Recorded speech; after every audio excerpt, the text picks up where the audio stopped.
implementação de medidas de segurança para diminuir a possibilidade de contágio, mas medidas contundentes, medidas que realmente fizessem a diferença na consecução do labor desses trabalhadores não foi feito. Né? Muitos não recebem ainda, tiveram os próprios investirem em álcool gel, os próprios investirem em máscaras, e a gente está numa situação em que um frasco de álcool gel está sendo comercializado a 20, 30 reais em determinados locais, né? Sendo que para um trabalhador, ainda mais um trabalhador em situação de marginalidade, 30 reais é praticamente um dia de alimentação, né? Um dia em que ele provê subsistência para sua família. Então, você vê também nesse sentido que existe essa omissão das empresas de plataforma, desses aplicativos, para garantir qualquer condição de trabalho, qualquer condição de subsistência em caso de contaminação no Covid, o que, como o Fabiano mesmo disse, escancarou a situação precária, escancarou as dificuldades. Aí chega no momento que a gente tem que decidir, né? Assim, nós como sociedade, como Estado, como indivíduo também, né? Em apoiar, em resistir, em contestar essas situações, essas dinâmicas, em que a gente vai fazer. É um trabalho essencial, é um trabalho que precisa ser tutelado, é um trabalho que precisa ter garantias que não estão ocorrendo.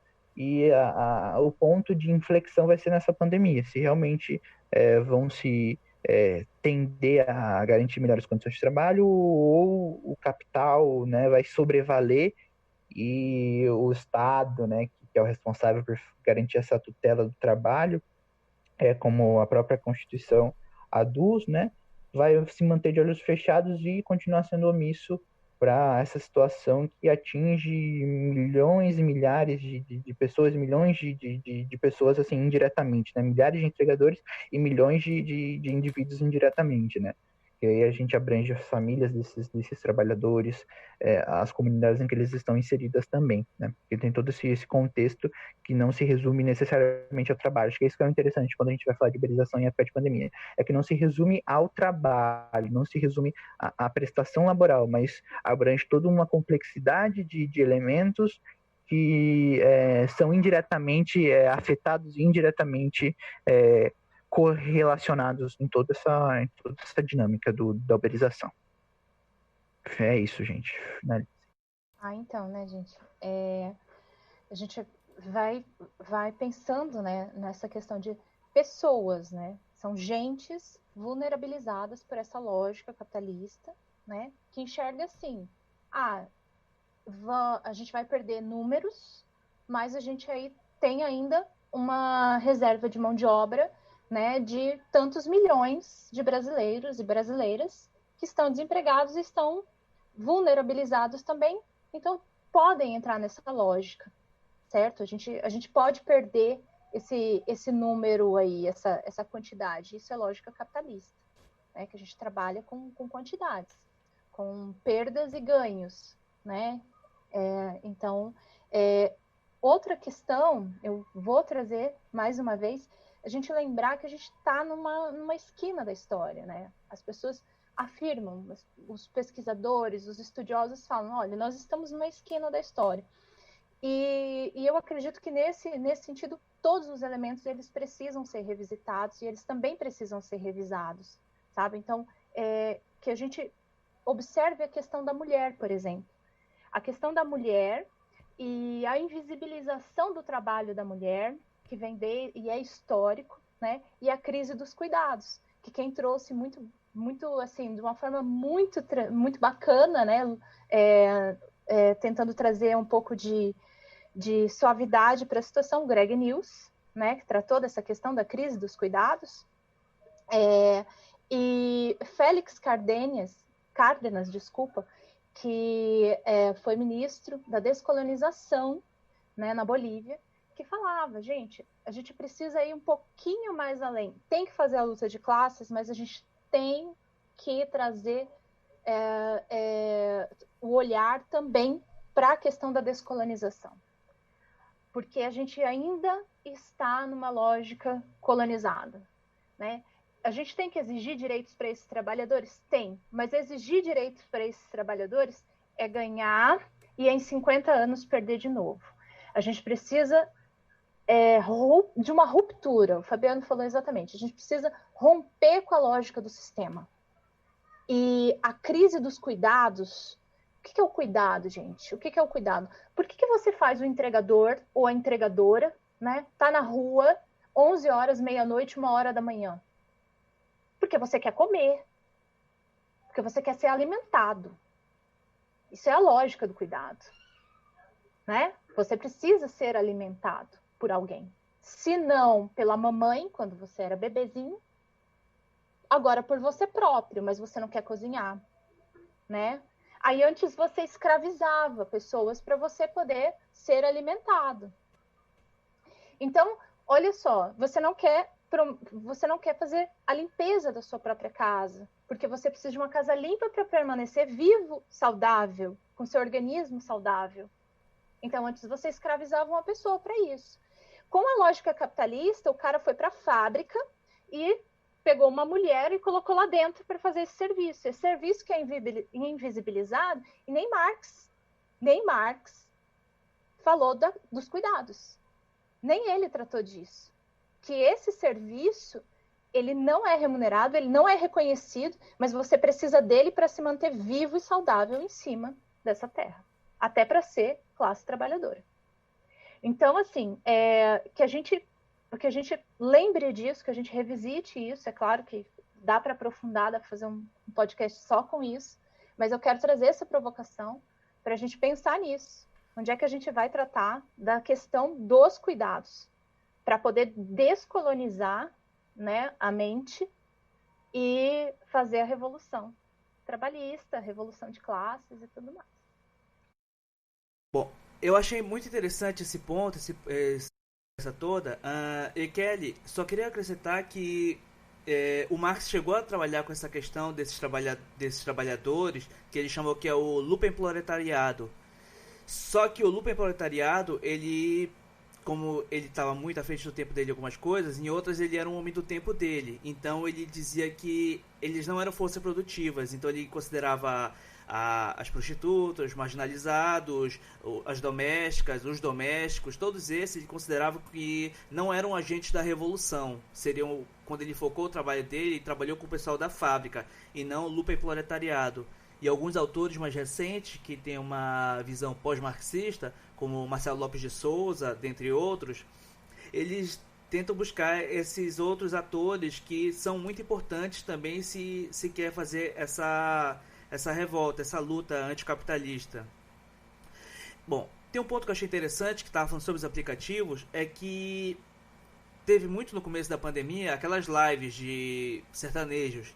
E teve uma delas, que eu não conheço muito, mas um deles estava agradecendo a RAP, dizendo a RAP salva vidas.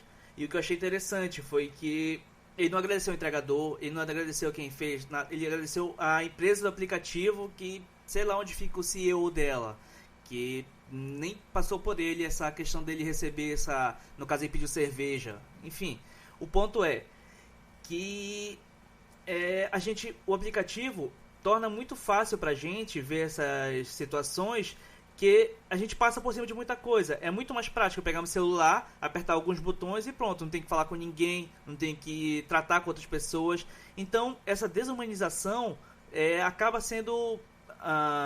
tornando as relações humanas muito mecânicas mesmo. A gente não consegue conversar mais com o outro, a gente não vê essas situações. E eu acho isso muito interessante pra gente trabalhar e superar isso. Eu queria ter mais esperança nisso, mas como o Harvey falou no 17 Contradições, o capital ele tem muita força para se reinventar. Pega todas as situações que acabam sendo umas contradições dele mesmo e ele pega isso para pegar força para ele e se reinventar.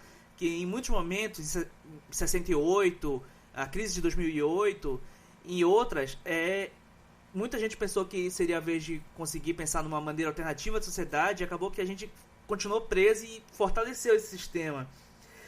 Então, eu acho que todo mundo tem que, ao trabalhar nesse ponto, pensar que essas lutas dos aplicativos, dos antifascistas, todas essas lutas, se não superar essa lógica do capital, você lutas só temporárias, como a Kelly falou agora há pouco. Buscar uma melhoria da classe trabalhadora vai ser uma melhoria para 50 anos, depois pode piorar de novo.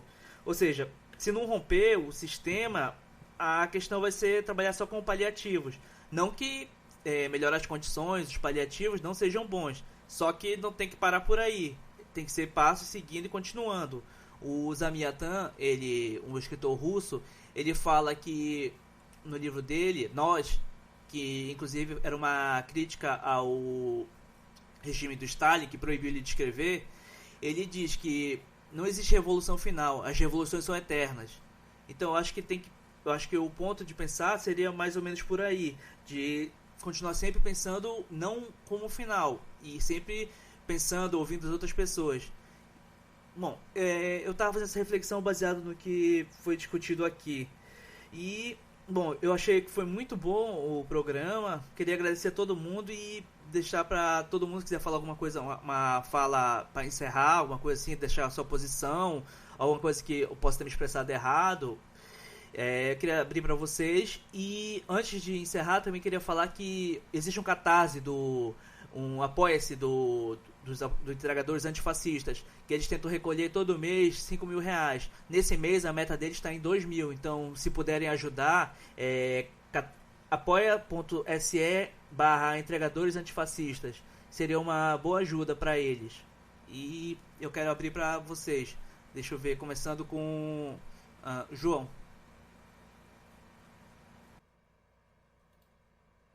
Bom, acho que como consideração final, como um ponto de reflexão, seria a gente, como indivíduo também, como sociedade, refletir, ressignificar a relevância do trabalho. Né? Como eu disse, trabalho é trabalho. Né? Não existe essa valoração que o sistema, que o capital coloca, né, entre o trabalho branco e o trabalho negro, entre o trabalho formal e informal. Todo trabalho ele merece ser digno, merece ser exercido de forma que garanta minimamente uma subsistência para aquele indivíduo, uma subsistência que atenda não só a alimentação, mas atenda a sua necessidade de cultura, sua necessidade de ser um ser social, né? Então, eu acho que dessa forma, esse momento da pandemia deve ser utilizado para se melhorar as condições de vida desses trabalhadores, né? Encarar que eles são essenciais e isso normativamente já se fez na medida em que os decretos colocaram os trabalhadores uberizados como essenciais, mas nós enxergarmos isso e valorizarmos e, como a Kelly falou, né, nos tornarmos resistência, nos colocarmos ao lado desses trabalhadores e juntos buscarmos melhores condições de trabalho. Para nós, como consumidores, é muito benéfico, né? Para nós é muito fácil. Para um toque numa tela, você já consegue fazer um pedido de uma comida, pedir uma coisa que está falando na sua casa, algo às vezes assim, muito, muito difícil de se encontrar, você ali com um toque você consegue. Para a gente é muito bom, só que a gente também tem que pensar se para esses trabalhadores, se essas pessoas que estão ali na linha de frente, se está sendo benéfico também, se está sendo desenvolvido da melhor forma, então nos tornarmos resistências e defendermos a dignidade do exercício do trabalho para esses indivíduos, né? E junto e apoiando por meio de um apoio os entregadores antifascistas, seja no dia a dia, uma entrega atrasou, entender que aquele é um trabalhador, que ele está numa situação, muitas vezes, de precariedade, numa situação em que muitas vezes o trabalhador ficou o dia inteiro sem e isso são relatos verdadeiros, né? Ficou o dia inteiro sem comer, sem almoçar, porque não tem tempo, porque não tem como levar o alimento da sua casa até o seu local de trabalho, que não existe, né? Porque o seu local de trabalho é a rua. Então, compreendermos a importância disso, né, a importância desse trabalho para a sociedade e nos posicionarmos a favor desses trabalhadores e nos tornarmos juntos deles resistentes, né, e procurarmos cada vez mais pressionar para que as estruturas, para que as instituições promovam essa tutela e promovam essa melhoria, isso por meio da edição de normas, né, do reconhecimento de direitos para esses trabalhadores.